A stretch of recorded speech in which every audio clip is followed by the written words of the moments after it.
Welcome to episode 99 of the Feed Your Soul with Kim podcast. If you're looking to understand and end emotional eating and want to have peace with food, you are in the right place. We discuss intuitive eating as a way to help you feed your soul. I am Kim McLaughlin. I am your host. I am a psychotherapist, a coach, author, and speaker, as well as a former long-term dieter. Today's podcast is special because we're talking about unlocking food freedom, empowering emotional eaters.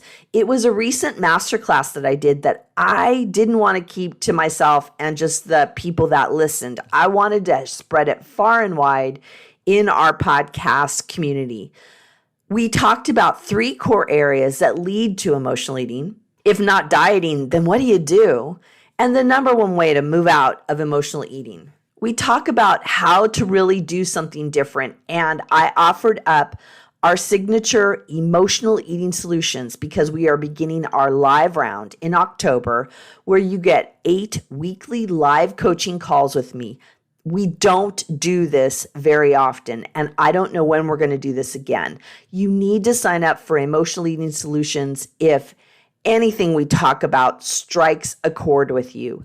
Go to feedyoursoulunlimited.com and find the link in the show notes. Let's get started.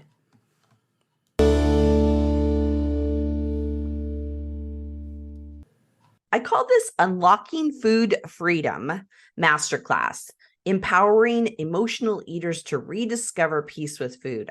I thought that really encapsulated what we're going to talk about today. So welcome. I'm excited you've chosen to be a part of this process. I know you have a million other things you could do today. There are a lot of other things you could do, and this is just one of the places you could be. And so I'm happy to share time with you together to learn some important information. So why are you here? I think you're here because you resonated with the ideas that I've been putting out. So why are you here? You probably overeat in a way that bothers you. And you might feel out of control with food. Maybe not all the time, but enough of the time where it really bothers you. You might see food as good and bad. This is good food. This is bad food. I should have this. I shouldn't have this. You might find you deprive yourself and then binge, where restrict, I don't eat, and then binge. You might see that you eat for emotional reasons. And we're going to talk about that today because you might not notice that you eat for emotional reasons, but I think when you end this webinar today, you'll see that maybe that's more part of your story than you thought. You might want to see if you can lose weight. I know this has been the narrative that has been all over that when we feel bad about our bodies, when we feel bad about how we look, when we feel bad about how much we've eaten, that the only option is to diet and to try to lose weight. And I'm here to tell you that there is a different way to go about it. Or you might have guilt about eating or shame about what it's done for you, the weight gain, which I was just talking about. So those might be your reasons for being here. Why don't you put in the chat, yes, if that fits for you? Because I want to see, okay, good. Everybody is feeling the same way that, yes, that fits. Yes, that fits. Okay. Well, in Food Freedom Masterclass, what can you expect? We're going to cover the devastating effects dieting has had on you. And I don't say that term lightly, devastating effects, that it has really caused us a lot of problems. And it's one of the areas we're going to talk about today about what that might have done for you. You also can expect that we're going to talk about how emotional eating has set you up to binge. It's not your fault. You have these emotions, and the only way we've learned is to use food as a way to comfort ourselves. And we're going to talk about something different to do rather than just engaging in emotional eating. Also, you can expect to learn about your mindset and what's caused you to look at food as good and bad. And what I want to offer is there's a different, more functional, more powerful way to engage with your mindset. And what I find interesting is that the mindset issues don't just affect food, they affect our whole lives. And that is a powerful part of the process we're going to talk about, is to start identifying that. And you'll get access to a new way to look at food through emotional eating solutions. We want to not just talk about the problem, we want to talk about what is the solution? What can we do differently? So if we haven't met, I am Kim McLaughlin. I have a Master of Arts degree in clinical psychology. And I started gaining weight at about 8 years old when my parents got divorced. I have tried many diets. I started dieting when I was a teen at my mom's prompting. Once again, it's a family. It often runs in families, and families don't know what to do. So she offered me a diet, a high protein diet. And I said yes, because I didn't know what else to do to correct the problem. And the problem I thought was me and my body.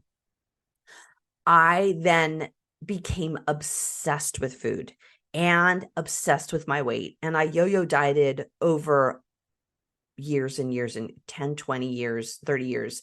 I felt bad about myself in a way that was really devastating. I use that word again. And I really thought that there was something wrong with me. I thought I was bad. Who I am is bad and wrong. And I thought the only way I could feel better about myself was to diet and to lose weight. And at the start of the diet, I'd feel great. And then I would start to feel hopeless because it was never enough weight. I wouldn't lose weight. I would lose weight and not feel good about myself. And this is my story that I think is your story, because this is what people talk to me about all the time. And I even gained weight on diets. Like, I would be following it and I would gain weight, or over a significant amount of time, I would never lose weight. And I was doing everything right until I found intuitive eating. And intuitive eating is a different way of looking at food. And this is the underpinning of all that we're going to talk about today. So what are the things that are wrong? I talked about a lot of my story, but let's talk about what the issues are. What are the things that go wrong when we start to follow the societal narrative of what the thing is? And what we talk about in my program in Emotional Eating Solutions is that the number one problem is the diet mindset, that it is the thought that I have to lose weight, the thought that I'm bad, the thought that I am doing something wrong. And what is interesting to me is that we engage in this dieting process over and over and over again, expecting a different results. I want you to start considering how and why diets have failed you, right? So we often talk about which diet, I mean, my gosh, in the news right now are so many writers are talking about all of the Ozempic and all of the shots that you can get to help you lose weight. And what we know is that it will work until it doesn't. It will work until you stop taking it, just like a diet. It works until you stop doing it. So I want you to consider, and this is a radical concept, is how have diets failed you? How have diets failed you? What you're doing is wrong. Like dieting after dieting after dieting, that behavior isn't working. And you're not the problem. You're not the problem. It's the diet is the problem. The diet is the problem. It is socially expected, even in families. Families expect that you are going to diet when you gain weight, when you overeat, or when you don't like how you look. That is the answer. Oh, you've gained weight. Do you want to go on a diet? This is what happened in my family, is that you could see my parents got a divorce. I started to overeat. I gained weight. It just happened. And what was the answer? Let's go on a diet. Kim, do you want a diet? Kim, I'm going to buy you these special foods. Kim, it's very expensive to go on this diet. How about you do this? And the expectation was that I would lose weight. So it was something that was expected of me. And I don't say this to shame my mom or what was offered to me or told to do, what was expected. It isn't any of that. It's just, let's start being honest about what happened. And is it really working? So if we find that the diets don't work, and once again, I go in this a lot of depth in my emotional eating solutions program. So we can't go into much depth today, but we can talk about the truth. And let's start thinking about, as I'm talking, what is your history of dieting? What have you done? And then what do we do instead? Because it's not fair for me to tell you what not to do if I don't start telling you what should we start doing. So the way out of this dieting cycle is what's called intuitive eating. What is that? Intuitive eating gets you back in touch with your body. You knew how to eat when you were born. Babies, infants, cry when they're hungry, push the food away when they're done. They'll physically push it away. They'll close their mouth so they cannot eat. Nobody taught them. Nobody put them on a diet. They are regulated in their body and know when they're hungry and know when they're full. You lost touch with that. I lost touch with that through lots of different reasons that are not my fault, but I can own them now and start going in a different directions. I really want to also put forward that you were trained by the expensive and enormous dieting machine continue to hate yourself and how you look. You were trained. Why? Because the dieting industry makes a lot of money. I promise you, those different diets that are out there make a lot of money. Last I didn't look today, but I'll have to look it up. It's, I think at this point, $67 billion industry, the weight loss industry, billions, over $60 billion industry. They make money off of you failing. They made money off of me failing. And that kind of makes me mad.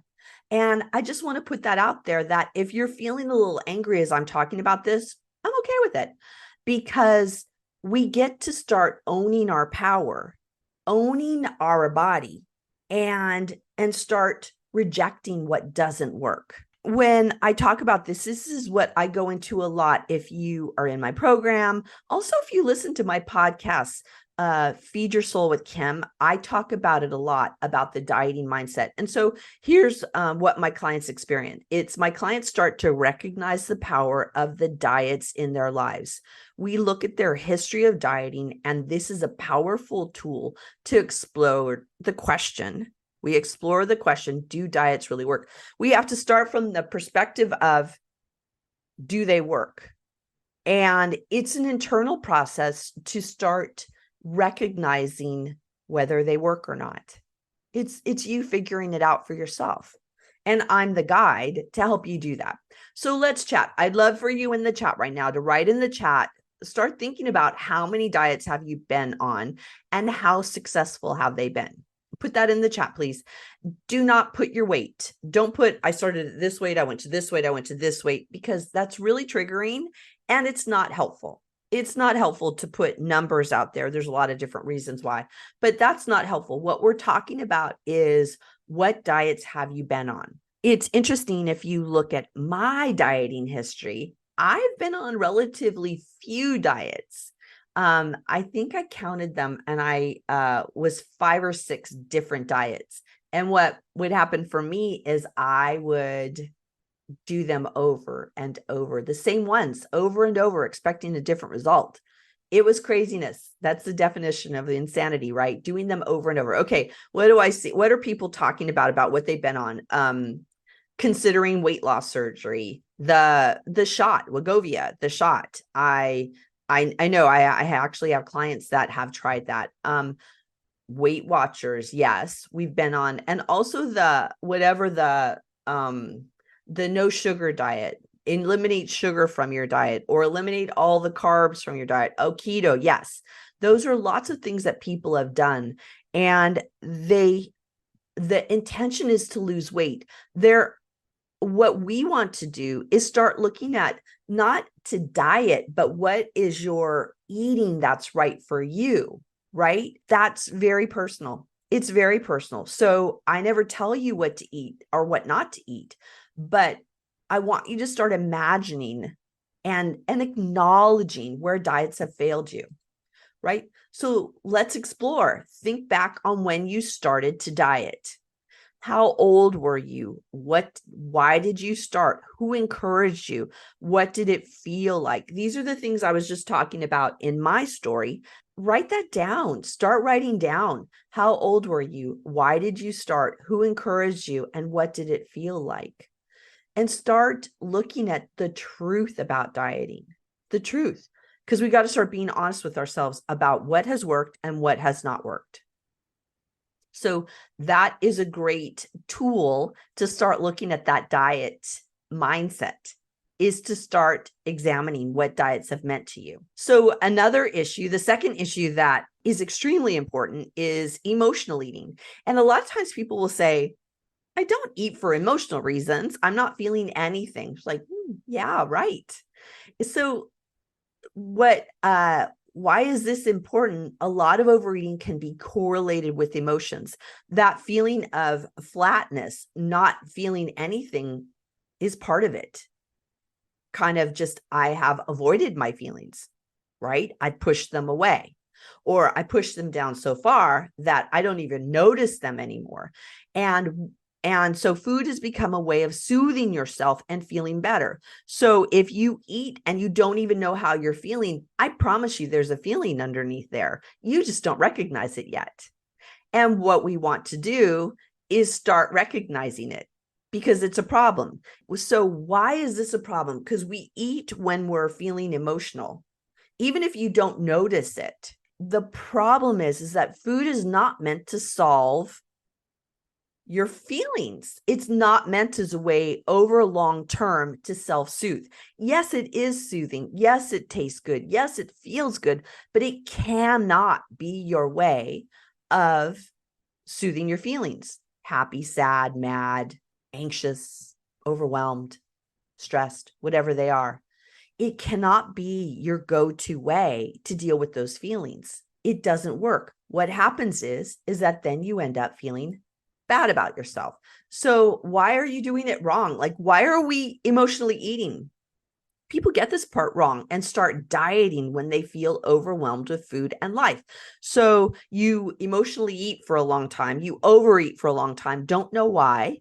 What do we do? The only opportunity, or the only thought we have, which is what we learned by that dieting machine and by our family and society, is to diet. Diet when you feel overwhelmed with food. Diet when you feel overwhelmed with life. This has been the only option that we've been told. We've been sold that this is the only option.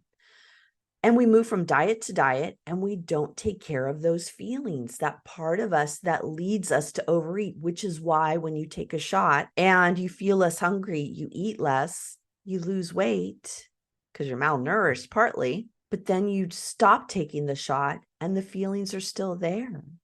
So we need a different way. We use the dieting to take care of our feelings, and it doesn't work. It feels good at first. There's this euphoria, this pink cloud of like, oh my God, this feels so great. Oh my gosh, this feels so great. And at first you might lose weight, you feel good, but that literally does not last. And it's not the way to manage feelings. What should you do instead is learn what emotions are trying to tell you. I have learned over the years that emotions are a gift for me. When I'm feeling a feeling, it's trying to tell me something. It's my body, my emotions, my psyche is saying, Kim, hello, there's something going on. So I embrace them. I embrace them now. Even the feeling of, I don't know what's going on, but something's off. That something's off. I don't know what it is. There's an emotion underneath there that I want to grab hold of and to start paying attention to. So what we want to do instead is start noticing the emotions. Something's going on. I'm feeling off. I'm feeling sad, happy, glad, overwhelmed, stressed. Name those emotions. I like those kind of simple words first, because then I can say, am I happy, sad, mad, overwhelmed, anxious, lonely, bored? When I go through those, they generally, I find what's really going on fits within those. And then name the emotions and embrace what they're trying to tell you. If I'm feeling lonely, what's that trying to tell me? I'm upset because I'm not in a relationship. I am lonely at home because nobody's around. I was rejected, whatever that feeling is. And then you want to use proven techniques to deal with your emotions. There are lots of things to do to help with your emotions. So what's one of my clients' experience? My client has been able to recognize their feelings and name them. They see how powerful this is, and then it helps them decide what to do. So noticing the feelings, naming the feelings, and then it helps them decide what to do. If I'm feeling sad, it might be a different kind of reaction or movement. The thing that I'll do might be different than if I'm sad than if I'm angry. And then I can move through those feelings in a different way. I can move through in a way that works for me. Sad, I have some ideas about what might work for me. Mad, I have some ideas. Bored, I have some ideas. So then when I have the feeling, I can start recognizing what it's trying to tell me and then what I can do about it. Learning and using your personal ways to move through feelings is critical and moves you out of putting food in the first position of taking care of those feelings. So let's have at it. Chat, tell me in the chat, if you could write down, tell us in the chat what feelings have led you to eat. What are the feelings that lead you to eat? Overwhelm, right? Yes. Stress, yes. Sadness, yes. Bored, yes. Lonely, yes. I see lonely a lot. Lonely is a feeling a lot that that people eat over that. And then that is a good thing to recognize, because then we can do something about it. We can do something about it. Thank you all for your for the feelings. Yes. So what helps with those emotions that lead you to overeat? So then if it's bored, what could you do about it? If you said angry, what could you do? I like a lot of times my go-to with emotions is something that is active. It gets me out of the being in my head about it. We're going to talk about that in a minute, but it gets me into just kind of releasing the energy. That's kind of the best way I have. So angry, I like to, actually for most all of them, I like to take a walk. I just walk around. Like, it doesn't mean I have to go outside, just walk around, get out and move and feel connected in my body. Put my feet on the grass, do something out, walking just a little bit. That for me is one way. What some say like that journaling when you're having feelings is a good way to explore it. Yes. Talking with a friend. Yes. That's another way to deal with it. To start imagining what you could do is to engage in these different techniques. Those help you. Did you see? Nobody said eat, right? What helps you with emotions that lead you over, like eating? Let's move out of eating being that first option. I know it's hard, but we got to start naming it and then finding what is that feeling drawing out in us, right? So the third issue that we have that's super important is recognizing the thoughts that lead you to overeat. It's critical. The thoughts lead you off track. So what we talk about in my program, Emotional Eating Solutions, is thoughts lead to feelings, lead to behaviors. So we've got to start looking at the thoughts, because those thoughts are so important that they lead us off track with food. Let's go into it a little more. What are you doing wrong? Well, really, it's what we're doing is allowing the thoughts to go unnoticed, unchecked, unquestioned, and unexamined. When these thoughts come, we just act upon them. I admit, like, I have the thought, I think I'm supposed to do it. So what should we do instead is listening to the thoughts and recognizing that they're taking you off track. We have to listen to the thoughts. When we talked about the feelings, feeling the feelings, notice the thoughts that lead you to overeat, that lead you to feel angry, to engage in behavior you do not like. This is the starting spot, is we've got to start noticing them. I know they go unchecked. I know they do. So let's start recognizing them. My experience, this is me in the lavender fields on San Juan Island. Such a great, I love that picture. My experience is getting a handle and understanding my thoughts has been a game changer for me. I used to have thoughts about eating. I would ruminate and in the end would think that I had no other choice to overeat. So it would be I'd have this food in the house and literally the thought came to me, you know, you're going to eat this, Kim, just do it and get it over with. That was the thought I had. It was like I thought the only way I could get these thoughts out of my head about eating was just to do it. And I have learned that that is not my thing. Well, it was my thing. It doesn't work. That's what I found is that, this happiness of this person sitting in the lavender field it doesn't work for me. And I had to really accept that. So let's start talking about what thoughts lead you to overeat. What thoughts have led you to overeat? Let's see. Right. Just like mine. I want to have it. I don't know what else to do. The I'm bored thought. Yes. The thoughts about it'll feel better, or the I don't have any thoughts. Thank you guys. That is a super important thought. The I don't know what to do. I have nothing. But I got to tell you is that those thoughts, even when you don't think they're there, they're there. And so what we want to do is start recognizing them. So what do you do to lessen those thoughts? What have you guys done? What have you done to start lessening those thoughts? What kind of helps hold them down? The first thing I think of, thank you guys for what you're writing. So cool. To start noticing the thoughts. They are going, I think of them like that scroll on the television. They go past and past and past. They just scroll and scroll and scroll. And we can get so overwhelmed with them that we stop noticing them. And they're always playing in the background. So what do we need to do to lessen those thoughts is to notice them. That to me is the first thing is I've got to start recognizing it. So that means noticing what you're thinking and noticing the thoughts has to be the start of the spot, right? The other thing, yes, like you guys are saying, one of the things that's really good for those thoughts is to notice it and then replace it. Like, I'm going to, rather than do this thing, sit down and watch TV right now, I'm going to go do the dishes. I love it in 12 steps. I've heard the story.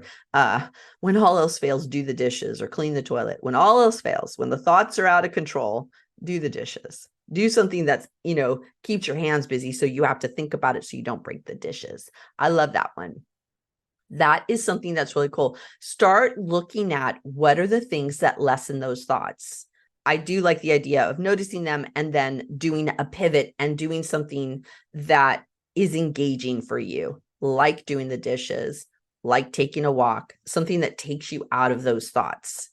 And also, yes, thank you. And also to replace them. You can replace them with, I am successful. I am doing things to take care of myself. I am powerful. I feel empowered. Like the things that are kind of things to start replacing those negative thoughts about ourselves are super good and can be very, very helpful. So what have we covered now is we covered the dieting mindset and how critical it is to start paying attention to it, emotions, and start recognizing those emotions and naming them.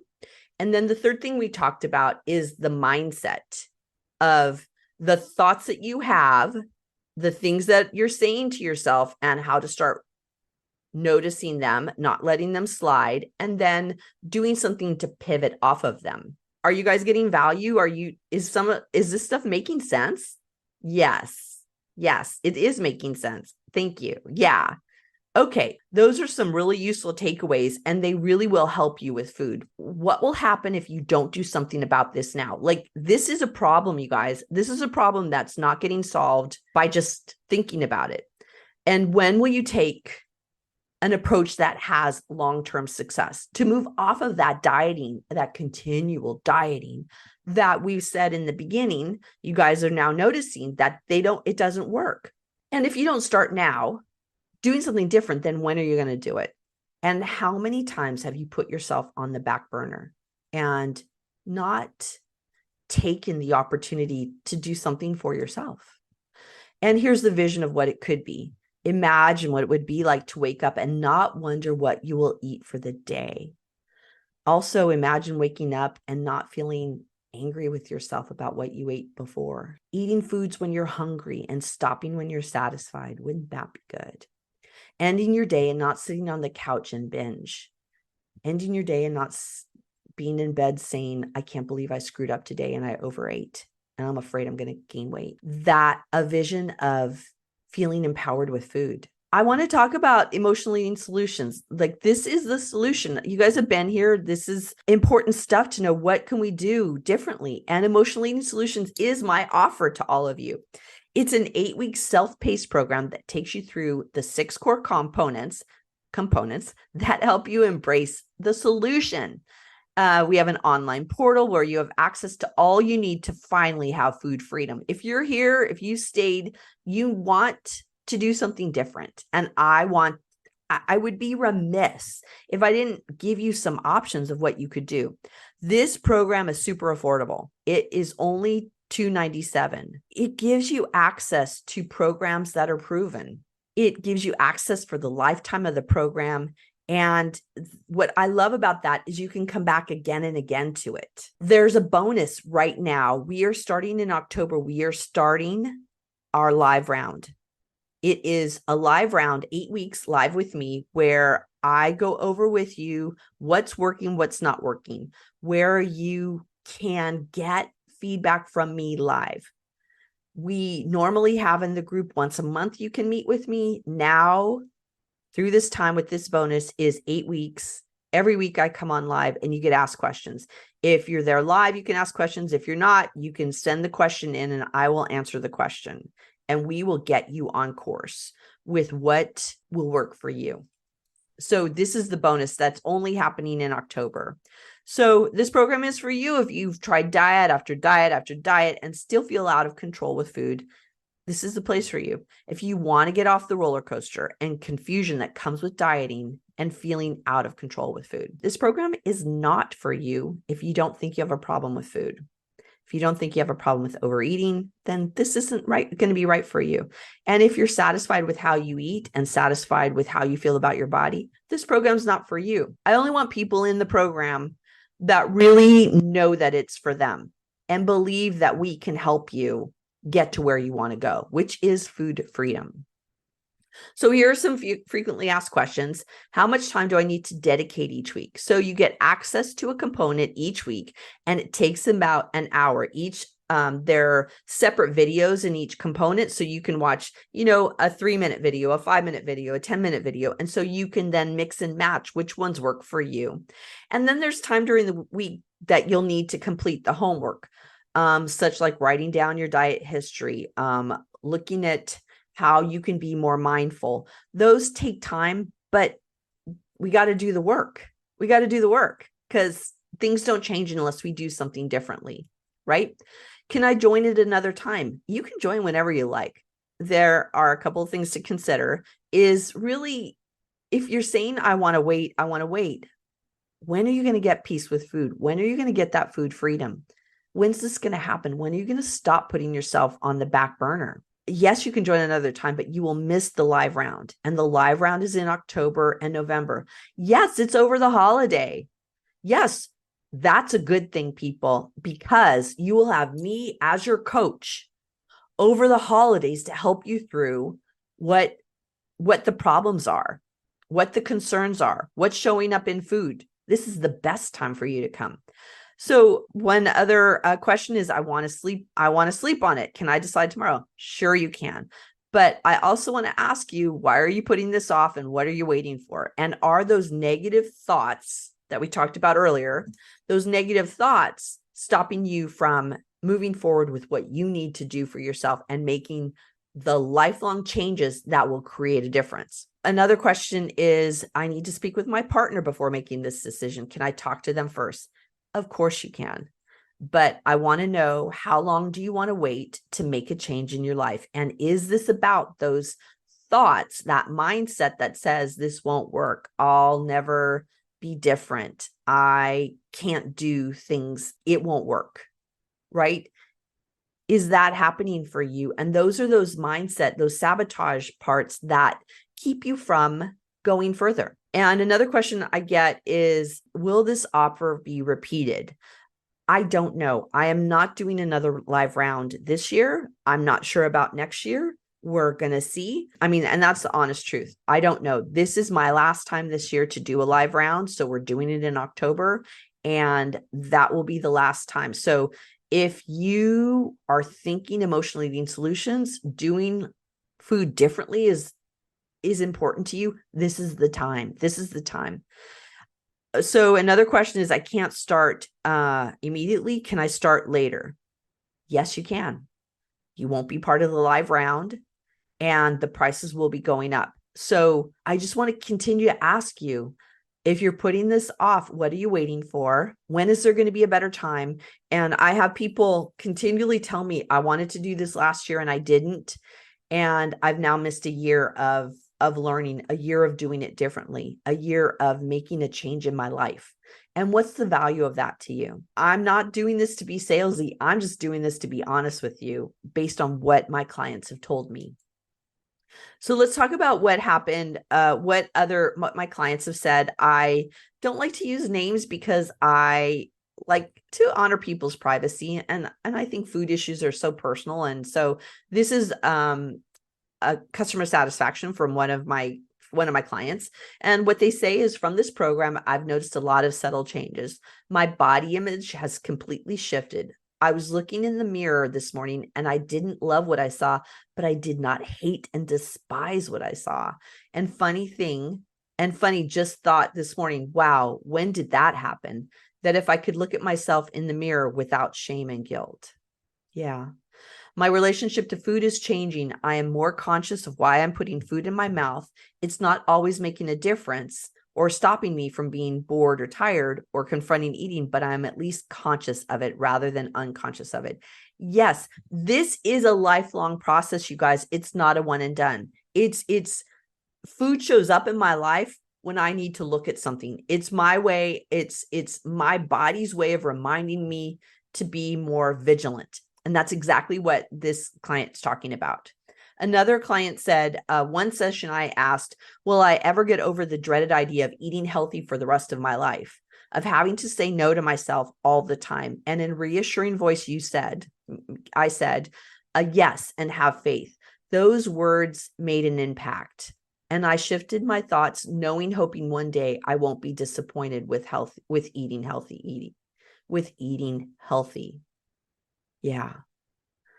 Yes, you will get over these thoughts. Yes, or they'll move out. Yes. And it's possible. It's all doable, you guys. Another client said, I learned that I have a very hard time sitting in discomfort and meditating. Eating soothes me and prevents me from sitting with my feelings. I really love all of the things kids said during the calls. Everything was very useful, helpful, and relatable. I learned so much. You learn so much about yourself, you guys. It's about the food, but it's not about the food. So I want to thank you for joining us and being a part of this process. This is my pleasure.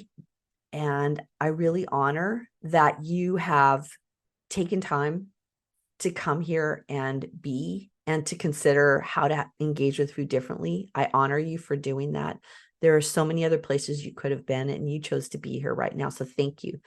Take time to take care of yourself. And we would love to have you be with us during Emotional Eating Solutions Live Round. I would love for you to come and join us. I would love to answer your questions every week. I would love to help you make a difference with food. Check out our webpage. It's on feedyoursoulunlimited.com. feedyoursoulunlimited.com. It's under the Work With Me tab, the Emotional Eating Solutions Self-Study. Please consider joining us. It would be my honor to work with you and help you look at food differently. So I'm Kim McLaughlin from feedyoursoulunlimited.com. Thank you all for being here on Food Freedom Masterclass. Bye, you guys.